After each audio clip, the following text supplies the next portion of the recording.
yung nangyari. So no apologies, Yusek. Ivan,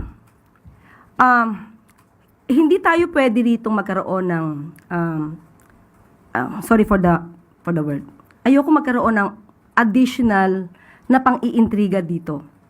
Dahil, muli, gusto kong linawin, naiintindihan ko po kung saan nanggagaling yung mga guro, at wala po tayong sinabi na sila ang dapat sisihin.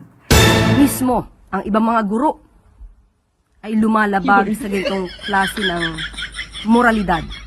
Sila minsan ay nagtuturo sa kanilang mga estudyante kung papaano maging walang modo, lalo-lalo na sa mga nakatatanda or sa mga ibang tao.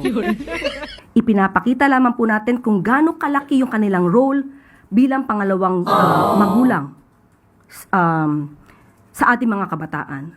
So ngayon, ipinakita ko kung bakit yun yung nasabi natin dahil totoo naman na mayroong mga guro na hindi nagsilbing maganda or modelo sa ating mga kabataan. Kaya hinihimo ko po ang ating mga kagalang-galang na guro na magtulong-tulungan po tayo kung meron din po kayo nakikita mga ganitong klase mga nangyayari sa kapwa nyo guro.